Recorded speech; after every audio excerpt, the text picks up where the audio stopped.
Good evening and welcome to another in the series of TalkSports, where we get to speak to the movers and shakers of sports, whether they're past, whether they are current, or even in the future prospects.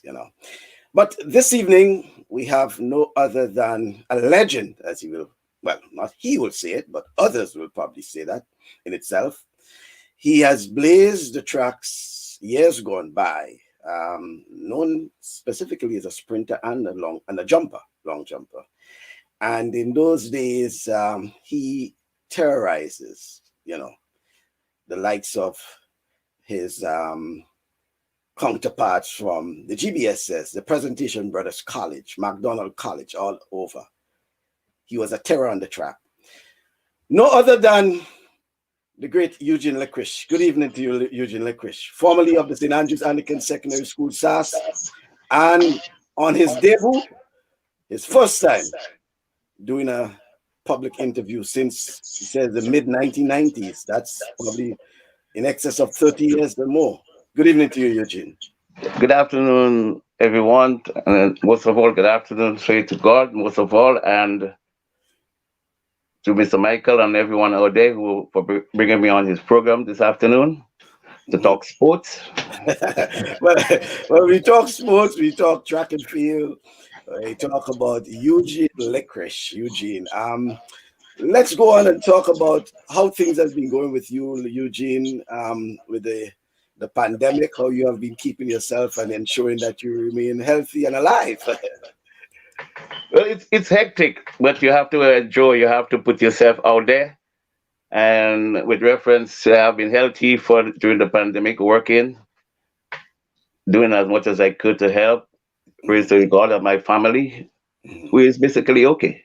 Okay, well, that's nice to hear of you, Licorice, and I thank you once again for agreeing to be part of the program. I know it's the first time a lot of folks seeing you in a long time, and those who have heard about you seeing you for the first time. Yeah. So, welcome once again, Eugene, and let's talk about. I'm getting into it very early. How you got involved in track and field, Eugene? My involvement in track and field was at a very early age, just being mischievous.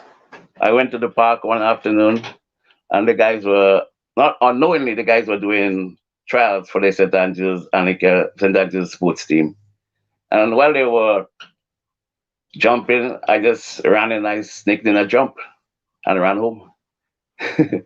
That afternoon, the principal, that was the time he was named Mr. Andrew, very good with his name. He came to my father and he was like, I need to talk to your son. He's good, and I need him to compete for the school.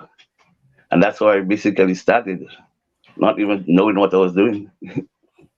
And that particularly at a very early age, Eugene. I was approximately like 11, 12.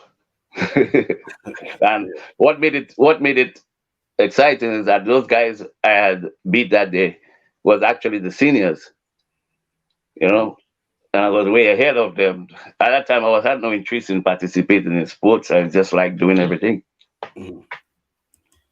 And you know, well, we will get onto that. Let me just think. So, primary school. Let's talk about primary school. So, very early age, um, and you're talking about that as early in probably your formative years at the St. Andrews Anglican Secondary School. But what's about the primary school?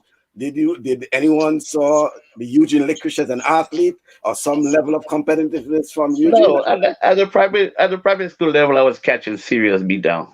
Cause there were guys like Livingston, Nelson.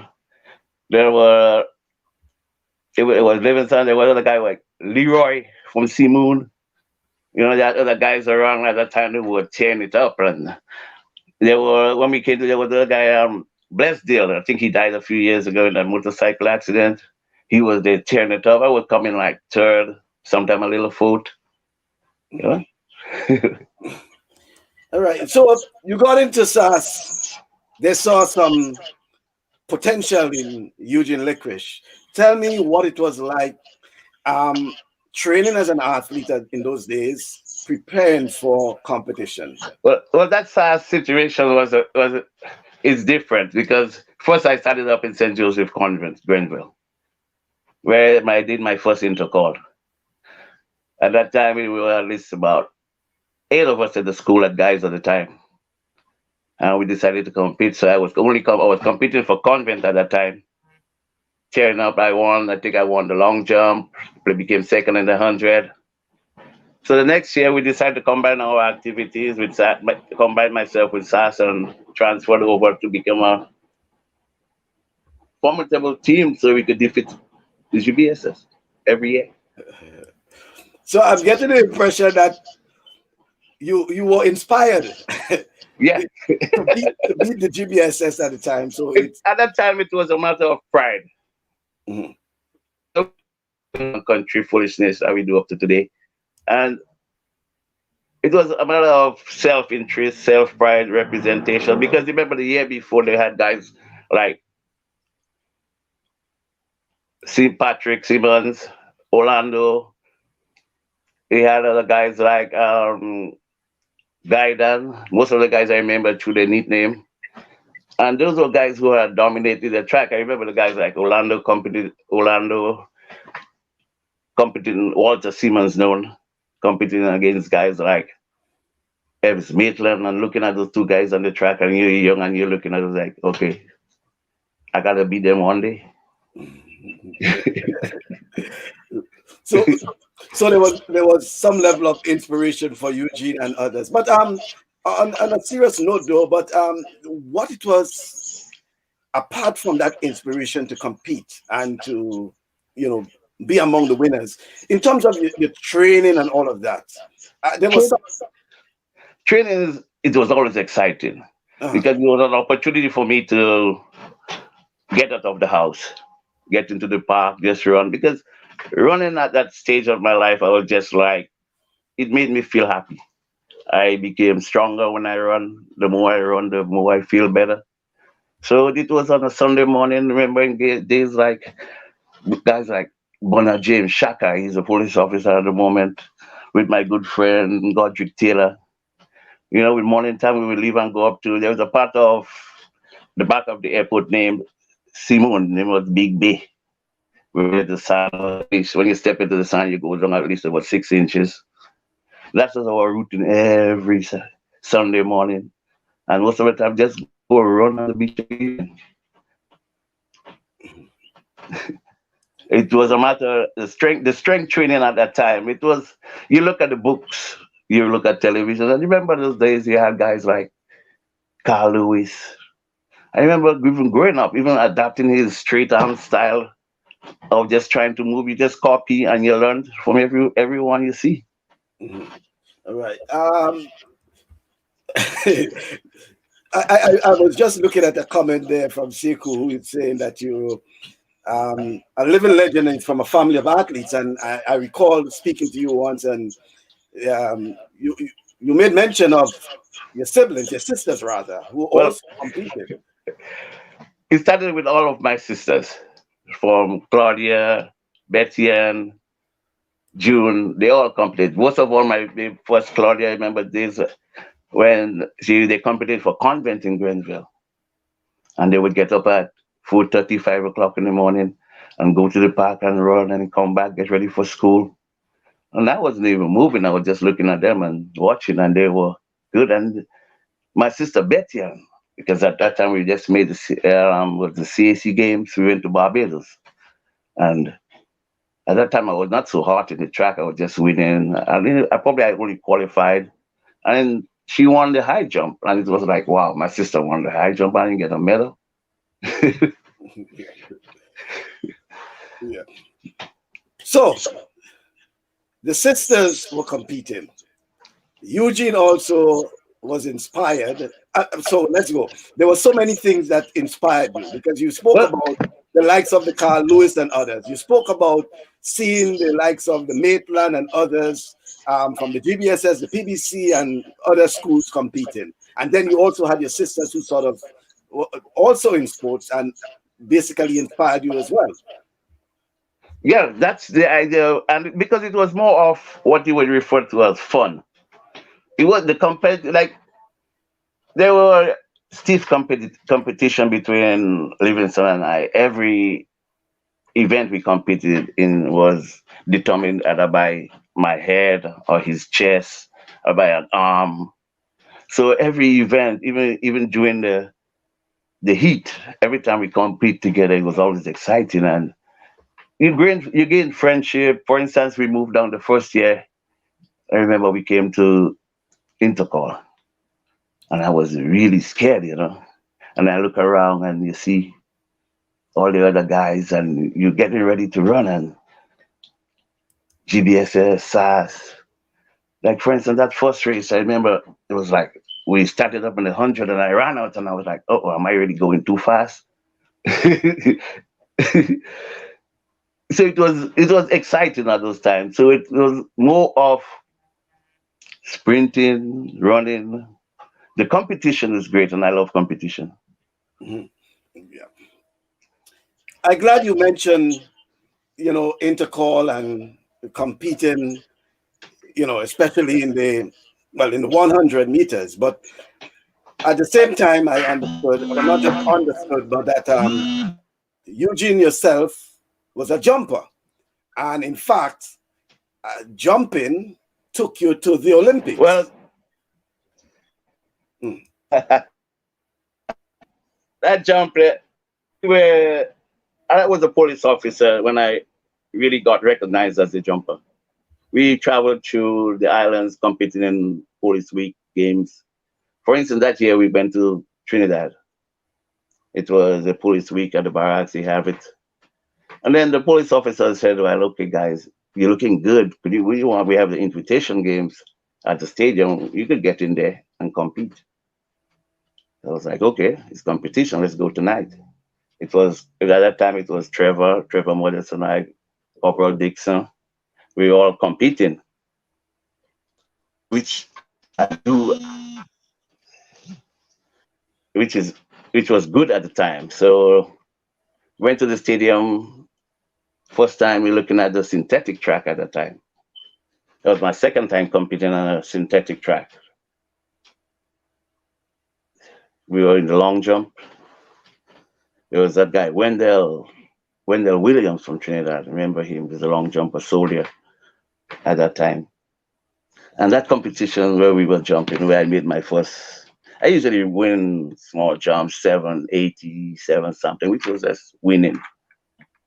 Then it was the first, we had the first three jumps, then we have the second three jumps. We came in, I made the first jump, went up to 784 and stopped. I thought I had already won, sat while and showing off, smiling. Came on to the third round. Then Wendell came and he jumped 790. I came back on the second round and I jumped 770. Wendell came out and he jumped 794. So I came back on the third round and I put like almost everything into it. When you jump and you practically feel yourself floating for a while, the hang time was great. So I knew I made a big jump.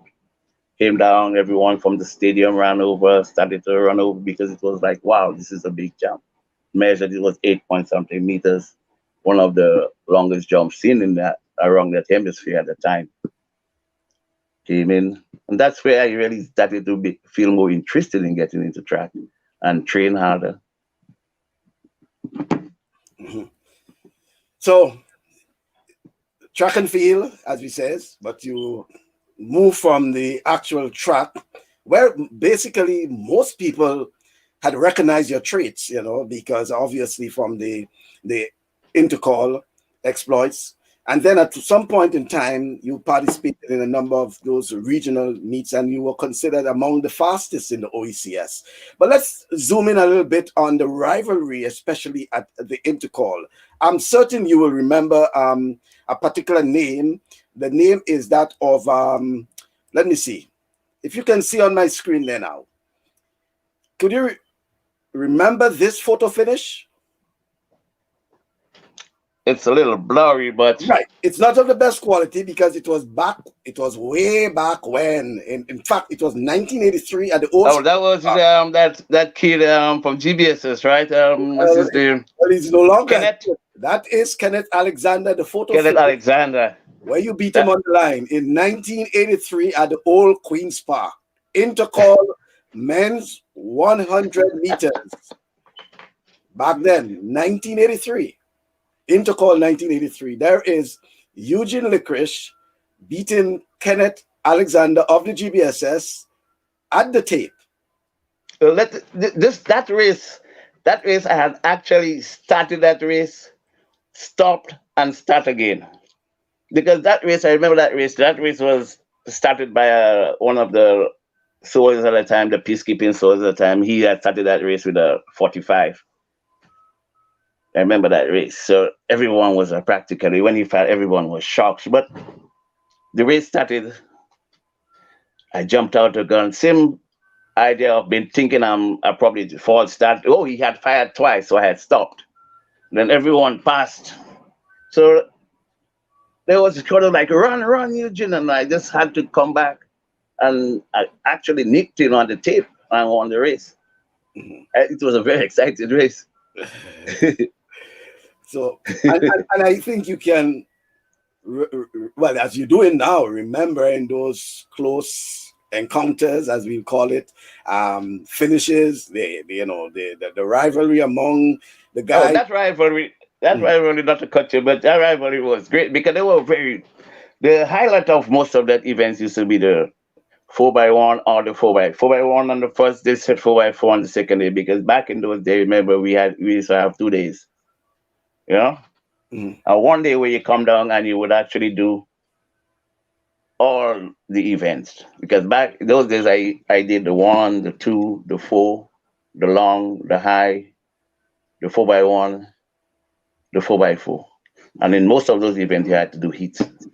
So for the whole day, you were just competing. And the final event. You said the 4x4. You also was a member of the 4x4 team. Okay. I actually was the starter for every 4x4 event, because our belief at that time that if we have a good start and we have the best person out in front, we will actually set a distance. Because as long as we get up in front, there was no way you would be able to touch us.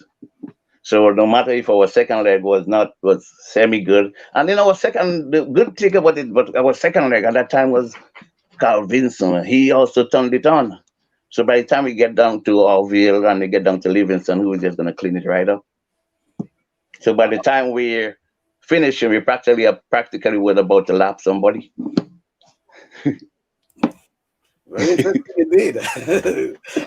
I'm sorry about that, but I'm just being absorbed by the information that you provided. Yeah, and Michael, if you would remember that those days, the final event was practically run almost in the night.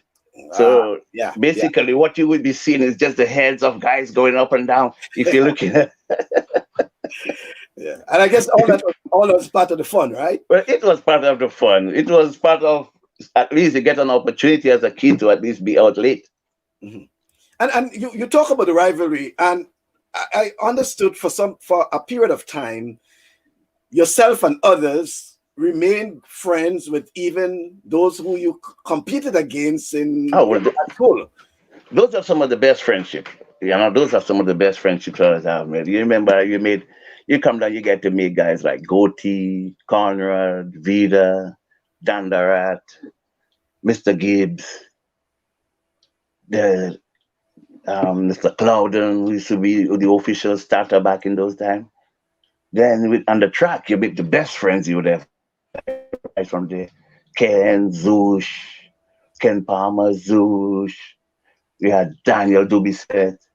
And for instance, friendship that carry on up to today, for instance, the friendship with Livingston and I, even though at every event we were like this, we still carry on up to today. It's a blessing for everything that happened. Yeah, well, you mentioned the name Livingston. We were hoping that Livingston would have joined us, but I believe that Livingston is somewhere. He should be somewhere around. I know he's somewhere around listening. Trust me. Yeah, well, yeah, I know. Yeah, because he just gave a comment there, I think. Yeah, he just gave a comment there. And that's him right now. I know Yeah, he's somewhere around. at that time, the race was started by one of the soldiers from Jamaica. It was a big false start, and that is why I was not in the photo. Eugene did not just stop.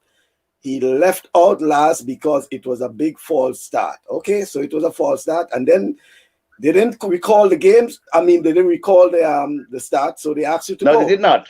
and they asked Everybody you, stopped. yeah, Everybody was gone because Ken was way out in front. I remember when I looked down, he was like gone. So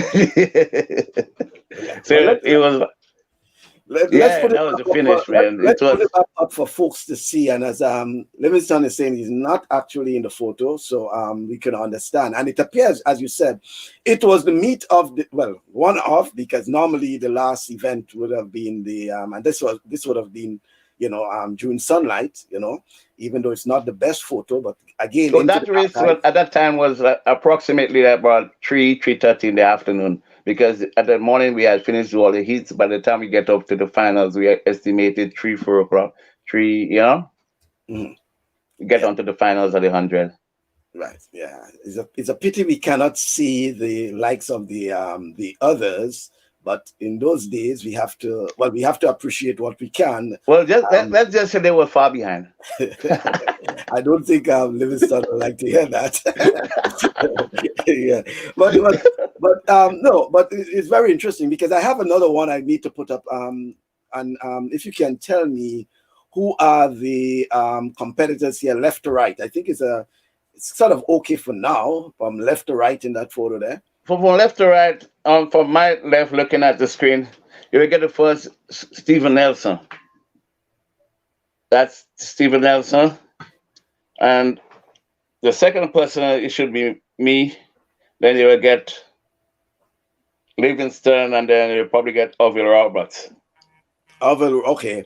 So we can locate both Eugene Licorish and Livingston Nelson. Tell us about Roberts and the other one, Nelson. Well, at those times, those guys were pretty good, but because if we needed someone to fill in for any part of any event, they were efficiently effective. For instance, if we needed Orville to fill in a sec, he usually, if Carl is doing the triple jump at the moment, Orville will finish in, or you'll get Steven to finish the third leg, and then those guys were actually as efficient as us. Just that sometimes we win. Okay. Uh, Glad to see that. And I'm just looking at it, continue to look at it, and for folks to see that was a formidable 4x100 or 4x4. That's the 4x4, The 4x1. team comprised, we were all rounders because you will get the same guys doing the 4x1 as the same guys doing the 4x4. Okay. And it appears that was a photo taken at the school. Yeah, that's when usually at the school afterwards we would have Yeah. like an after intercourse celebration. Right, with the So trophies and the guys with their medals, everything there, yeah, right? guys would come and show off what they got because at that time it was like everyone would have a medal at that time. Yeah.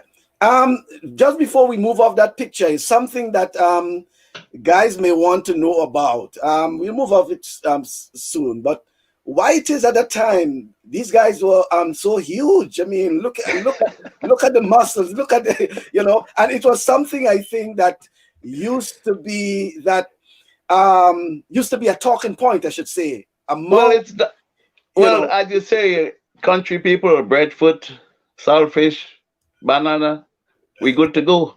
Well, back in the day, back in the day, that's what was steroids. Good food, fresh food. and it was almost like a taboo, if I should say that, when it comes to the guys coming up to compete, especially the guys, there will be, wow, it's like, wow, when you compare, because it used to be a situation where not so much the athletes, but the spectators, the students themselves Well, you have to looking remember, and comparing, you have to remember, in every competition is always going to guide. The spectators are always going to have argumentative points. Because, for instance, you had to be in school, we all was the same age, and probably most of us, we were practically much younger than most of the guys from the city. Okay. All right, so let's get some of the comments in. Let me see. Neil Wells says, "I had the pleasure of touring with Eugene as part of the Royal Grenada Police Force team throughout the Caribbean. Taught me to run the 200 meters bend for a few days so we can win the 4x1 at national champs." Obviously, yeah, in those days, police had a very good, track and field team. But Participate. what we could say as, for instance, well, thank you, Neil, and I appreciate the time that we spent together as police officers and competing actually in the national level for the police team. Because when we compete as police officers, each one had a task to do. So, for instance, it was a matter of, okay, the police. Nobody wants to be. Everybody wants to be the police. So we have to win. Okay, that's that's good to know. Let's continue with Jerry Hopkins saluting one of Grenada's finest all-time athletes, Eugene Licorish, in all caps. Let's see. Yeah, we have some more. Nelson is saying it was quite surprising that Eugene even won that race since Ken and others were way ahead, as he, yes, did indicated that. And then Jerry is saying, that's Hopkins. Michael Bascom, thank you for bringing Eugene Licorish out of the archive. I trust that this would spark other beneficial engagements, which will allow Eugene to share some of his wealth of experience to younger Caribbean athletes. What say you, Eugene? Well, I should say thanks to Jerry. He has always been my friend, always from even because I remember Jerry, we growing up together, being acolytes in the convent. We were in the church together, practically knowing. So that's how far back Jerry and I has gone. And with reference to sharing the knowledge and being, I appreciate you for being given the opportunity to come back out and share my knowledge and my experiences with the young nation, with the younger folks, and to be able to help as much as I could. Good to know. Jacqueline Smith cannot forget that 400 meters at SAS Sports that gave him that record while fighting for that champ. That record stood a long time. I assume probably Aline Francis would have broken that record. 400 Well, meters at SAS Sports. well, that's oh, I remember. For instance, besides that, for thank you, Jacqueline. For instance, at that games, I remember. For instance, there were one event whereby the last year Livingston and I had were in school. It had it came down to winning the 800 meters. Never did an 800 meters in my ever. And I had to compete to scare to at least to get 1 point to defeat Livingston in order to win the Victor Rodorium. We came to, and that 800 actually, there was I think I broke the record. I think that record is still there. Mm, it's interesting. It's Because interesting. Let's go to another comment. Seku is saying, the OGM, original Grenville man, affectionately called Eugene Papa. He has always been a role model both on and off the track. Papa? well, yeah, I got the Papa from I was called Papa maybe from since I was 10 years of age because I usually call my father Papa, and then it became like Papa son, and then going through all the years, I was called Papa up to today. Mhm. Yeah. In 1992, if I'm correct, you had the opportunity to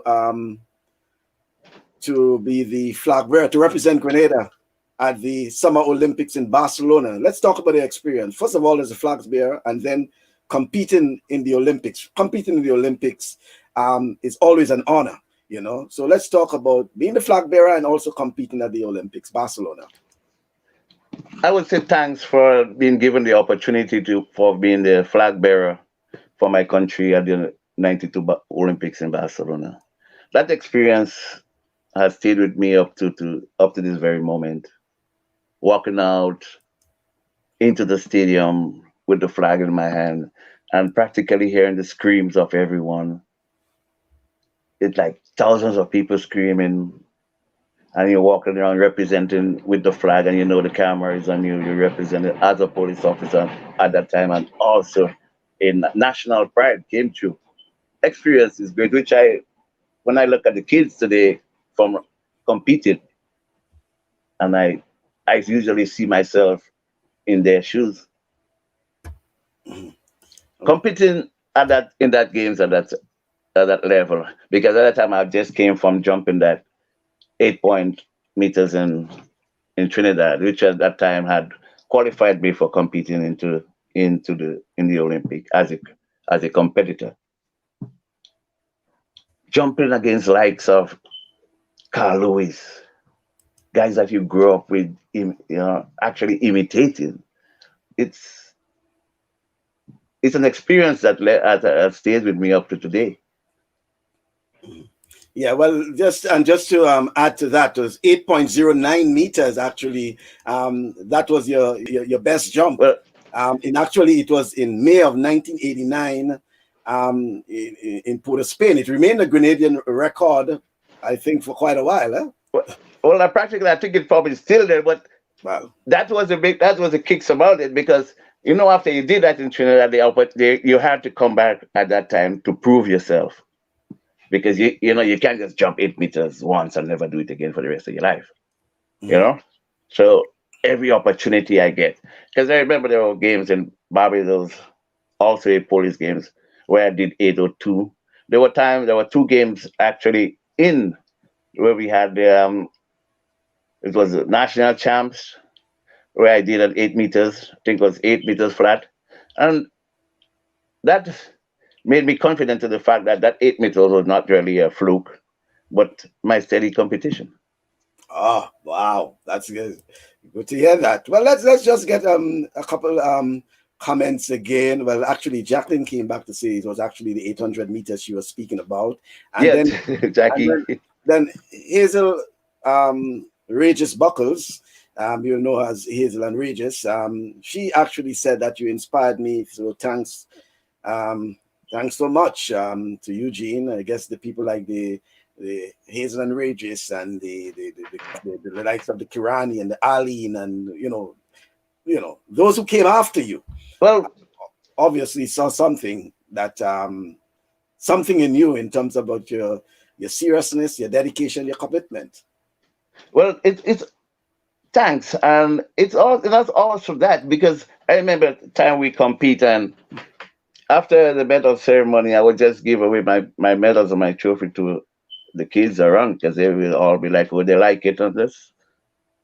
I give it to him. So then everyone would stand and look and wait. Okay, you're just gonna give me his medal. So it was actually like a giveaway at times. Yeah, and I actually used to like doing it because you see everyone come around and you be like, okay, Yeah, you could have this because I have already won the race. yeah, yeah, And this yeah. was most important.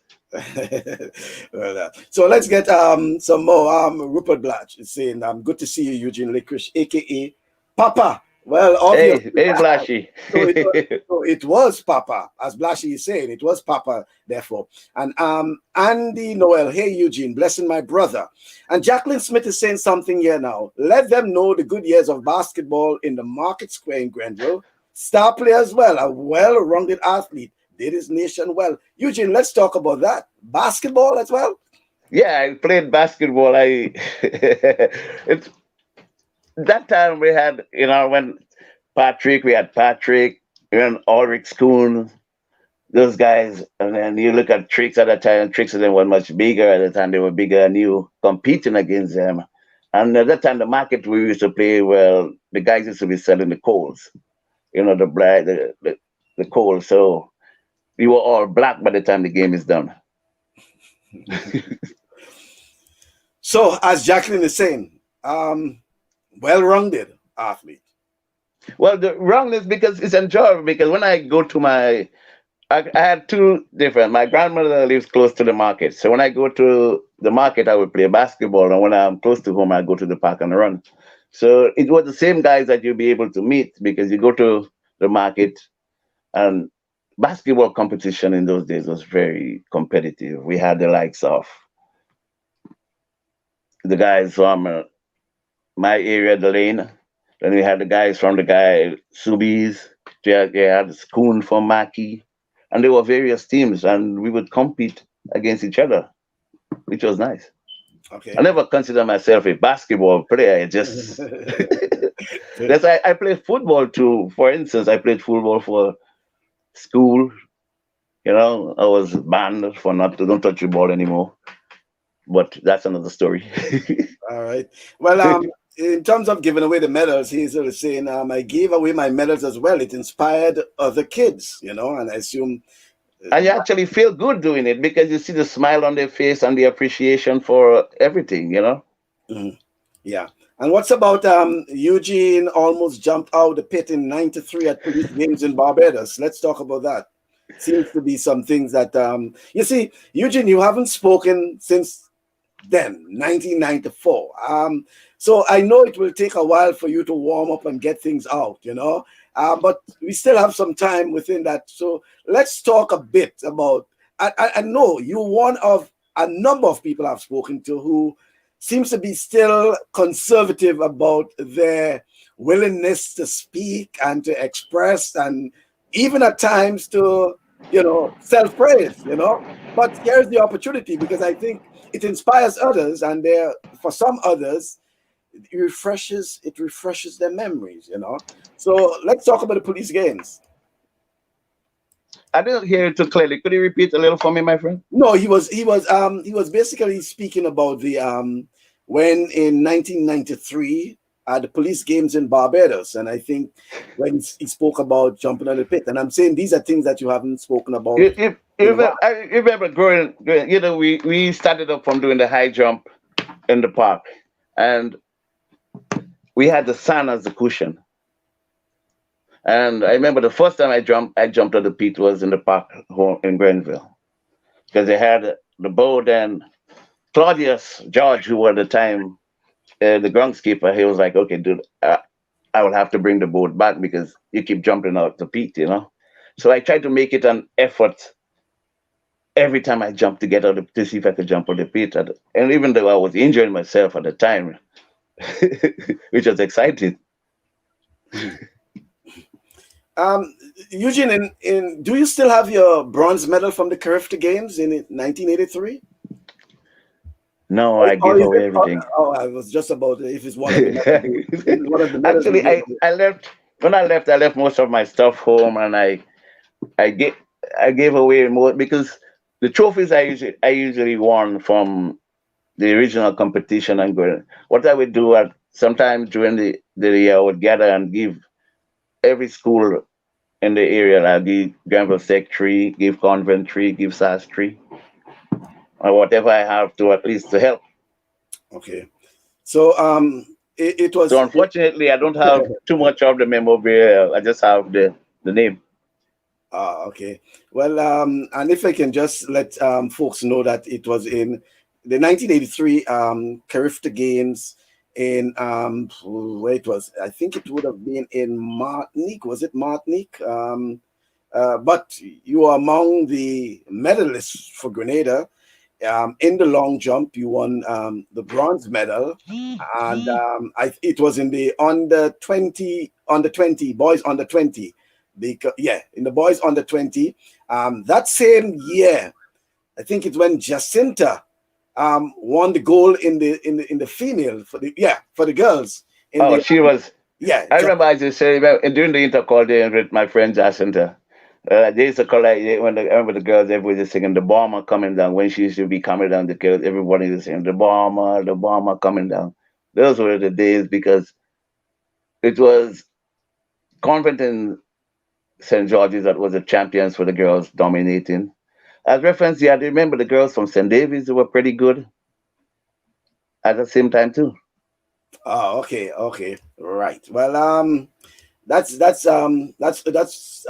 quite interesting because it's while it wasn't a medal feast for Grenada in the boys under 20 category. That's back in 1983 in terms of medals.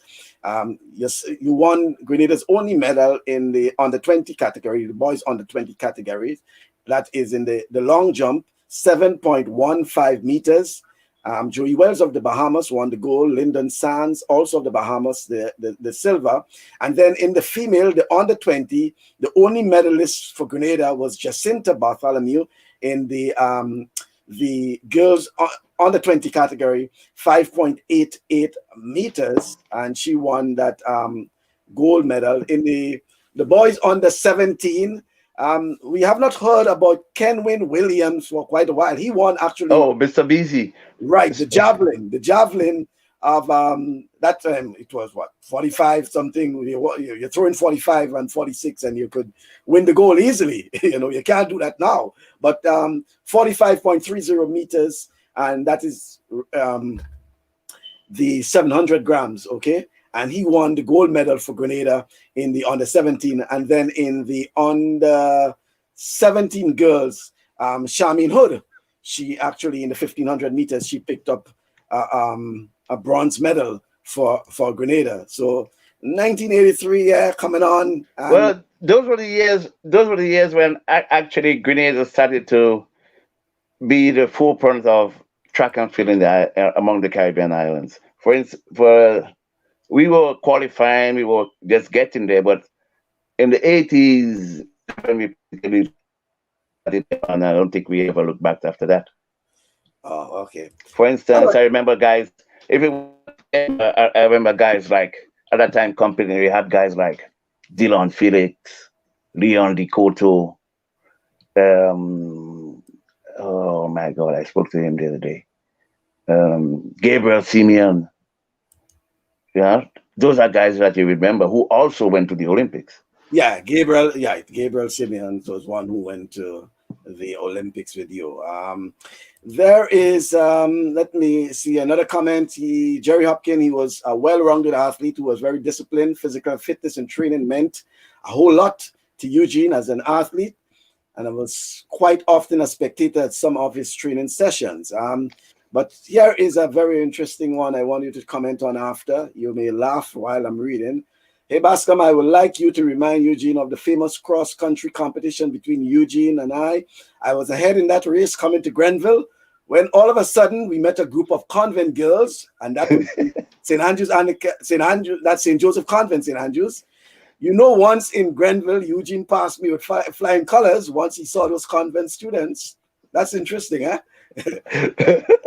Well, at those days you had to impress, and Jerry was an easy target to beat at that time because you're in convent and you competed, and then you would have, like, for instance, they would let off everyone like at least 15-20 minutes ahead of the good ones. So they were like different batches, the groups who got half an hour. So you would still, because most of the people at that time, cross country was more for fun time, to stop, to go to the field with banana, get mango, jump in the river, play as it wasn't actually winning, but when you see the girls, you have to impress, I remember one intercall. I remember the intercall with Livingston and I. Actually, I came last that year. We were coming up at the end, the last 100 meters of that race. It was up the hill to the finish line. The hill, it was actually a 75-degree climb, and coming through, I met Livingston, and I was like, okay, I got to beat you, So I took off, like, past him like busy, like I'm all fresh, good to go. And I went to the corner and stopped. Okay, Sandra Thomas, so good to see you, Eugene. You're such a well-rounded athlete, Sandra. And obviously, I think this is almost a mini reunion of the old boys and girls of the St. Andrews Anglican Secondary School, SAS, because it would have been many, many years they have not seen the smiling cheeks of Eugene Licorish,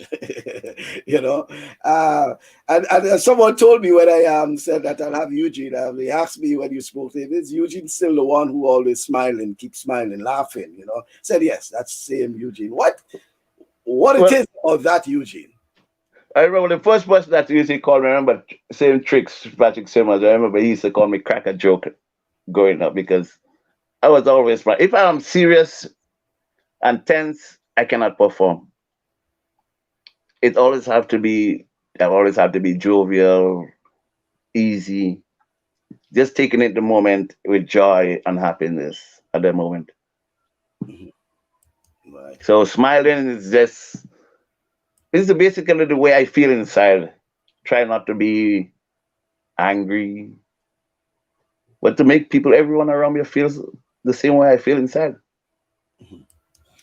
When you look back, Eugene, and try to refresh your memories, and I'm certain you will do that every now and again, and especially when it comes around to the track and field season in Grenada, what it is that you know what it is that is stuck out in your mind in terms of when you competed back then to what it is now, what it is that you probably see that is probably missing, or what it is that you see Competition that. is basically for in sense of competition. I would think it's the same enthusiasm that the kids have. But for instance, we compete on grass and they compete on synthetic. But with reference to because a few years back I was looking at that intercall games where one of the kids had run a vicious and finish leg for a 4x4.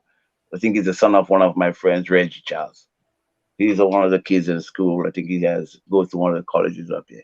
And he made a run back that reminded me of one of the guys. Goatee had did in a Whitson type games in a 4x1 where he ran a turn leg. And the same impression, the same feeling I got was those guys are good and the kid is good. Mhm. um Hazel is asking, what advice would you give the upcoming athletes who struggle staying motivated?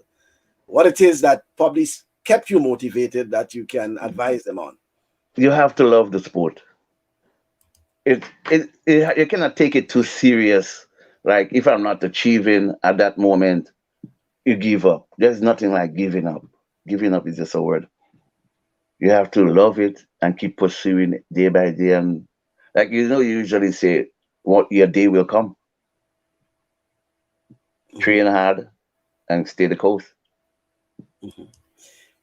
Okay, and Vida Bruno Victor, one of Grenada's most talented athlete. Glad to see you. So I am saying once again that, so many people seeing you probably for the very first time Yeah, I've been in a long I've time. disappeared for the past 30 years. So I've just stayed low. Thanks, Peter. Hi, good afternoon. I was in Conrad in a while too, so and remember the Shaman Ross at that time, who was also a member of the Olympic team. You Mhm, know, there are so many people that we could, well, we have, if we have enough time, we could reminisce about, and so many different opportunities to talk about great things that happen in sports in Grenada. mhm.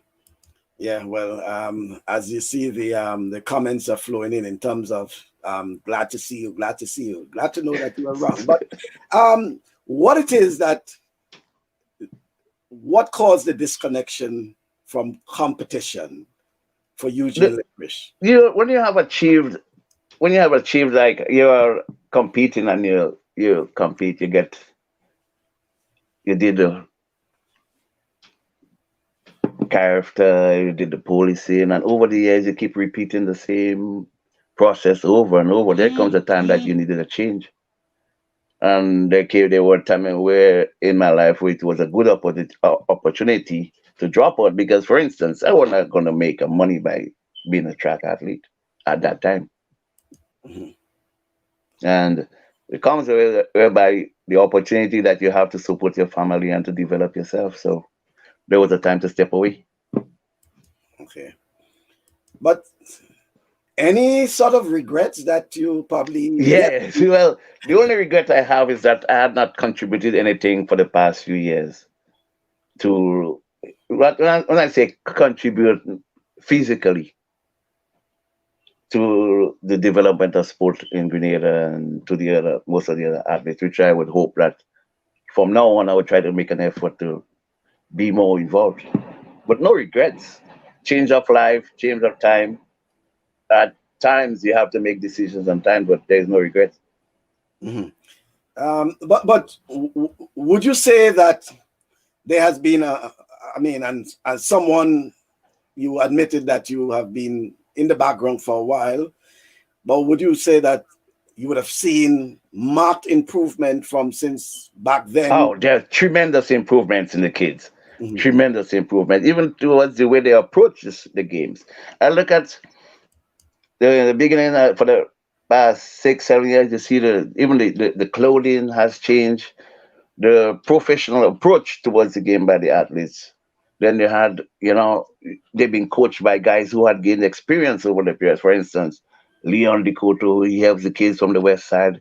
We had guys like Wayne Maxwin who were helping the kids from St. Andrews, and then we had guys in St. George's who had traveled around and seen the development and brought it back and implemented that into the kids. And then up to today, you could see their work. Mhm.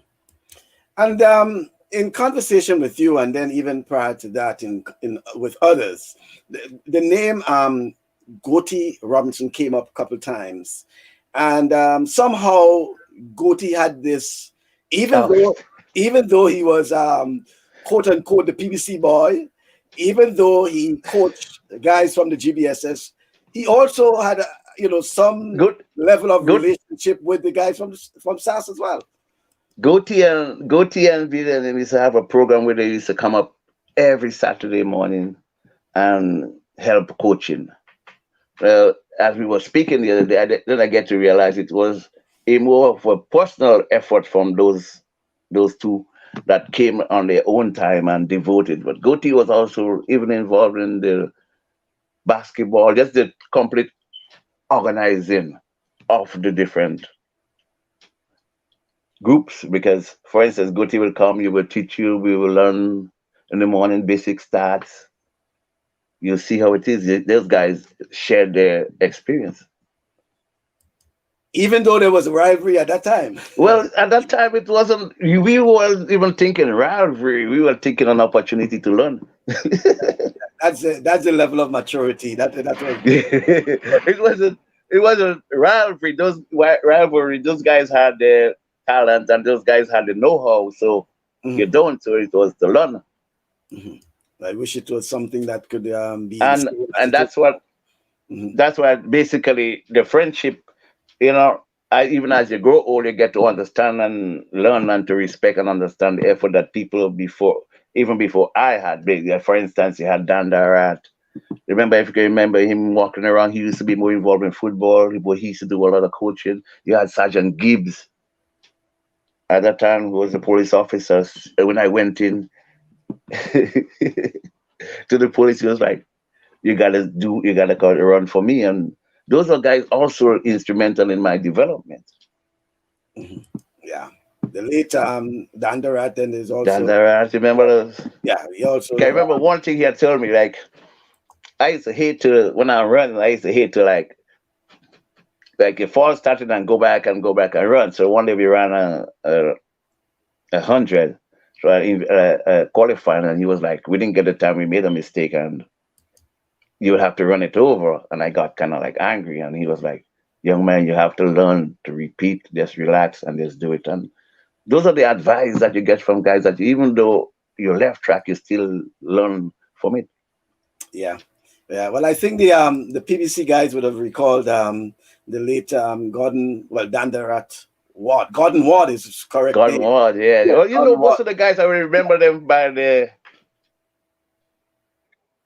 Yeah, yeah, yeah. But oh yeah, I know Neil Wells is actually saying it. Yeah, Gordon Ward, the Dandarati, because he was very close to the folks at the PBC. And there's Jerry Hopkins is saying Goatee is one of the most under-recognized coaches in Grenada. He was also often at the St. David's St. David's Secondary School, now the St. David's Catholic Secondary School in the late 70s and early 80s. And uh, uh, in conversation with you, Eugene, um, you always, and I've tried to get you to recognize your effort, but you always seem to be pulling in someone, the Livingston Nelson, the Roberts, the others. Why so? Why so? it appears that it was always a team effort, even though you're running a 100 meters. Yeah, it's not about me.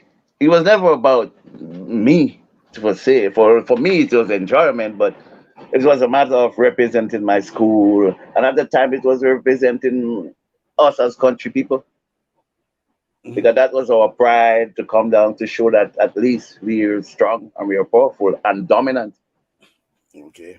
Let me read some off comments there. Peter Bishop, our country have not done Eugene Licorish right, and we should correct that. Long overdue. And Yes. Leon Francis, aka Ding, is saying the guy was a boss. So I assume people still remember you. And some would have heard about the Eugene Licorish. There was a fearsome group of guys, Well, the Livingston Nelson, the Eugene Licorish, I mean, they Godfrey Augustine. Godfrey and well, surprisingly, they said Godfrey is known for the jumps, but Godfrey is also a talented runner. Yeah, you Yeah, know, Godfrey. yeah, Godfrey used to do the Godfrey. I think Godfrey actually started up doing knowing Godfrey. Godfrey used to do the 400 yeah, or the 200. Godfrey had a style of weighing one long shocks on one leg.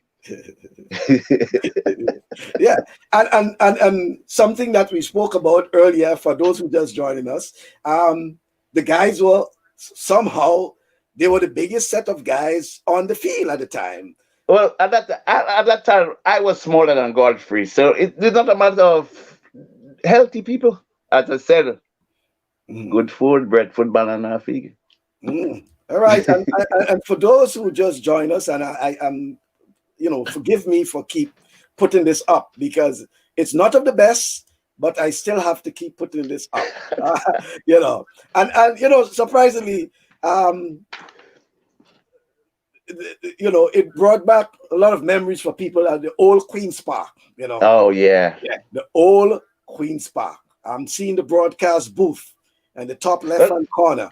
I'm seeing the some of the photo finish, the the time. photo finishes, yeah. Yeah, I My think at the time you were doing some jumps and throws right in front of the pavilion. You had jumps on one side, and I think you have throws on the other side. it was that jump. I mean, those days, my I do the long jump, then do the finals. So sometimes when the finals for the 100 is actually going on, I practically had to be jumping.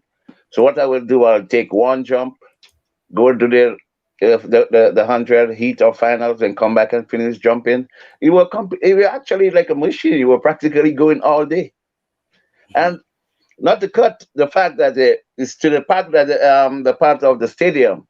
Remember under the stadium, I think it was that lady. I think she probably might be even related to you that used to sell the But snow cone. yeah, but listen, but this is not the stadium. This is the I know. Well, I old call it the stadium pub. because it was back in the day was our stadium. Yeah, well, yeah, the old that's the We old can't Queen. call it a park anymore. Let's give it some grades. Yeah, and I think that I should have some photos of the actual setting of the Oh, Queen's Park Pavilion before it was actually demolished. Even though it suffered some structural damage during oh. you recall during the 1980, what was 82 with the bomb blast. But this was Well, actually 1983. not not only the bomb blast to cut you. Not only the bomb blast did some damage. Remember the kids in the school. Every year you'd be on the bleachers, and the bleachers used to be rocking up and down, just Don't, jumping. You remember those days? don't remind us about that. And that bleachers used to be like all day. Yeah, and earlier you started speaking about this, the 4x1, 4x4, especially I think it's a 4x4 that usually comes almost as the last event. Well, not almost, it was the last event. And many times, you don't know who in front, but you go by how the whoever on the field is jumping or cheering, and then well, it's either GBSS or SAS or people. It all depends on which crowd you see is going up the highest in the air. You know that they are the guys in front. But it is you all you would be seeing in the dark was just one head just up and down through the crowd. But you would recognize your athlete, you would recognize your friend because remember at that time we were not only competing, we were all friends. So you recognize your friend and you recognize who is going and the enemy as most of all. The enemy, right? Colin Peters saying good night, Licorice. Great to see you.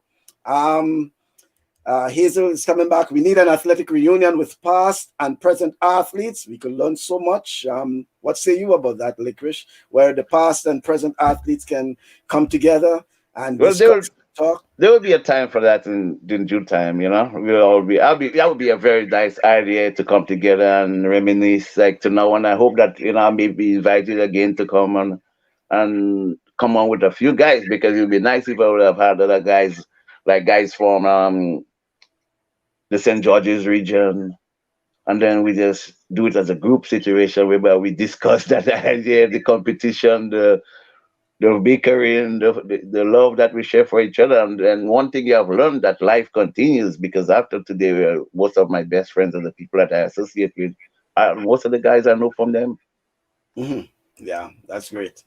Well, it was so much a pleasure talking to you. Look how the time, has just gone by, and the time hour. Oh, time went by. Yeah, I warned you, once you start going, but I didn't even start yet. yeah, but I really want to thank you for being part of the program, Eugene. I know it's your first time, Yeah. um, and you have really opened up, and hopefully some other time we can get to speak again because this is something is a continuous, program where we try to get guys and girls to speak on issues. It's not about attacking anyone or anything like No, that. it's It's just that's about what that's it's just that's what I about like about it. yeah. The idea of that the camaraderie that we have developed, the development that we have made over the years, and then you get to remember stuff Mhm. and people as we talk now. And I remember you mentioned some names that I had practically forgot. Yeah. Well, that's the whole idea, and you know, um, the some comments I don't want to lose. Those comments, Rondell, Rennie. Um, Nice program, Seiko, great program indeed. Sandra is asking about the how often is the program? Every Thursday and Saturday. Thursday at 6:30, Saturday at 1 p.m. And Joel Phillip is saying, I like that idea, Hazel. I think the present athletes could learn so much from the greats like Eugene and others. Indeed, it's something that, you know, you guys can, get going. And of course, they will want to hear what folks have to say, those who have gone beyond the Eugene, the Aline Francis, Livingston Nelson, so much that you all can share with, the young and prospective athletes. Well, yeah, I would say thank you for having me on the program this evening, and I appreciate. And every time I'll come around if you need me. Yeah, okay. Well, great program, Bascom. Keep up there. Yeah, well, that's it's all about the athletes. Deborah Finley Joseph. Hey, Eugene. I guess so much there are folks who are seeing you for the first in a very long, long time, and obviously um, it's all about a smart reunion, and Licorice cannot hold back the smile. Yeah, I need to I need to put it out there. Eugene just like smiling. Um, so the comments are coming in. It was good having me down memory lane. Great program, folks. That's Nelson, Hercules, yeah, Hercules Williams is saying good job, guys. So Eugene, um, let's wrap up the program at least hearing from you. Um, Probably just a word of advice to not just the athletes, because that's indicated you also competed in some basketball and some football to an extent, but generally sportsmen and sportswomen. What sort of advice would you give to them, and especially taking into consideration the extent of the pandemic on sports? So looking forward to probably going into 2021, those who may be affected. Um, what advice would you give to them? Unfortunately, the pandemic has slowed stuff down, but you have to keep training. And for instance, next year is the Olympic, and most athletes will be probably wondering, getting how will we prepare for such an event. You have to do your training on the side. You have to keep your moral up. You have to look for avenues to find the interest to go forward. For the cohorts and the other team, we have to find innovative ways of going forward because we were looking to go back to what used to be. I was thinking, why don't we try to create our own destiny and go forward? For instance, we have the teams. Okay, next year is just now. Why don't we bring all the team together, create a bubble as early, and start training? Mhm. Gloria is saying, good job, bro. I know you speak a lot about your siblings Yeah, that's and my things like that. sister. Right. Can you give us the name so in case we come across, apart from Betty and others, the names Well, of for the Betty, we have Frances. Frances Augustus. She Liquid. She used to teach in McDonald College, and that was a situation whereby when I had to go to SAS, it was a matter. My mother was thinking like the best thing I had to go is to go with my sister to McDonald College. So it was a matter of the from conference whether I go to McDonald College or SAS, but I choose SAS because that's where my friends were. Mhm. Then I have one of my other sisters, Doreen, that lives in Florida. Then we have Claudia, who used to compete. She teaches in Grenville. Then we have Betty, athlete, teaches also. Then we have Gloria. Well, Gloria, if you would remember, as Jacqueline remember playing, Gloria was be playing basketball with me in the marketing on Sunday. So that's who my little runaway partner. We go to the market, run away, play basketball. Then I have my other sister, June, which you probably have not mentioned much for the night. She also was an athlete because remember there were invitational games in Trinidad, which she also won national medal. She also competed in the national team. So, for instance, I think we had like four of us competing nationally. You're the only male within? Yeah, You're the only male among. yeah. I have six sisters. It's like three girls, then me, then three girls. So you actually sandwich among the girls, and Yeah. and as you indicated, they were part of the whole motivational aspect in terms Well, of getting. they're not also my sisters. They're also my best friends. Mhm. You Yeah, know. I get the impression because in speaking to you, you mentioned so many times about consulting with your sisters, finding out from your sisters. It's like the Well, biggest when you sister. have three at the top and three on the bottom, you know you got to get the protection from all over. To come through, you have to find the permission. Yeah, well, that's what I was about to say. It seems as if you have to get permission from those on top. Well, it also helps you to stay grounded and respect, and you find that love among family and is Mhm. very important. Yeah, well, that's good to know. And thank you very much, Eugene. Once again, thank you, sisters, for keeping Eugene grounded. The only male within the family, well, only boy within the siblings, and And our achieving systems to make they set the part. okay. Jerry is saying, did you mention Francisca? Yeah, Um, Francis was the first because actually Francis used to teach Jerry. okay, so that's why you remember. That's why you remembering that. Okay, that's good to know. And thank you, Deborah. It's been a pleasure looking and listening. Well done, Mr. Licorish. And I guess that much the folks will be happy to know that Eugene is okay. Eugene is still smiling, still looking as the Eugene when probably he left, migrated Grenada back in 94, 93, 94 back then. Yeah. Well, I would say thanks to everyone for my friends, everyone who well wishers, and I do appreciate the comment, and it was nice being for you to invite me to that program. I would say thanks to everyone out there Mhm. who wished me well, and it's nice being back. Well, nice having you, Eugene. I'm sorry that the time has just run away, but some other Yeah, time you will be back, and we'll I be. will. I'm thinking it's just 6 o'clock. Yeah, I know. That's how it is. But I know it has been a refreshing moment for a lot of folks seeing you and getting to hear from you, knowing that you're fine, and we hope to reconnect with you some other time. Just folks, just as a little housekeeping, on Saturday, we're hoping to have the Michelle Huckley's, who will be able to share her story.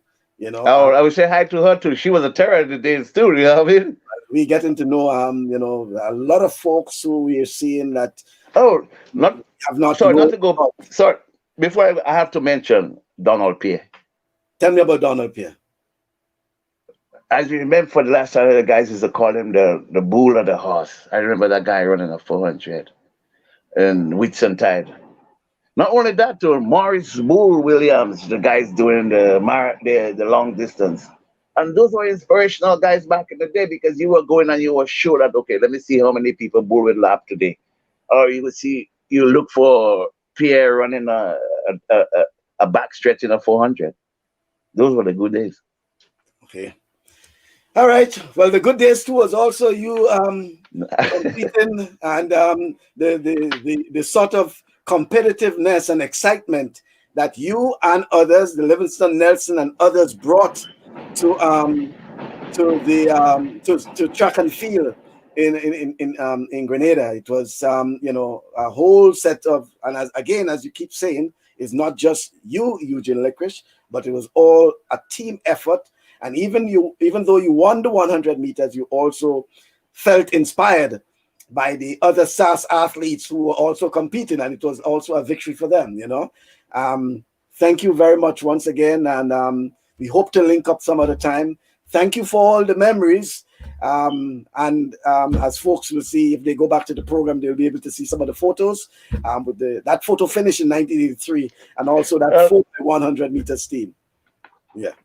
Thanks for having me, and I appreciate thank you for being here. And I say good night to all my friends, the well wishers. I appreciate.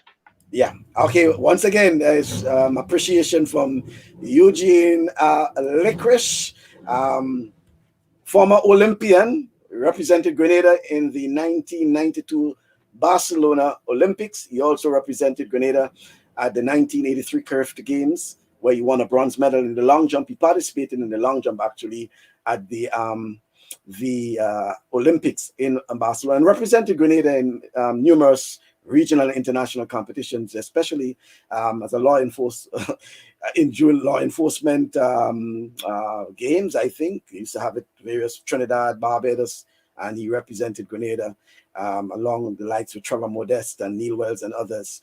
Was part of that in those days. Well, join us again on Saturday, hopefully, 1 o'clock in the afternoon, when we speak to no other than Michelle Huckley's, one who played and represented Grenada, not just in track, but also in badminton and other sports that you never thought about in terms of those days. And she played just about everything: golf, badminton, squash, table tennis. She competed. She was also a netballer.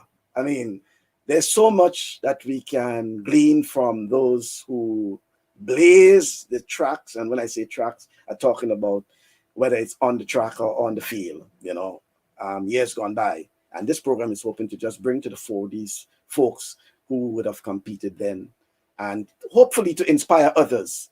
And at the same time, we see if we can marry those who are actually competing now. So we had the likes of Kirani James and others prior to that. And, hopefully we get the others like the Aline Francique and others to, share their experience, share what it is made them into what they were in those days. And thank you once again, folks. So once again, 1 o'clock on Saturday is our next program. And then come next Thursday, we should have another exciting program. Someone who will be able to share and recollect some of your memories in terms of sporting exploits for Grenada or the years gone by. Until then, on Saturday, until I see you at 1 o'clock, do join us.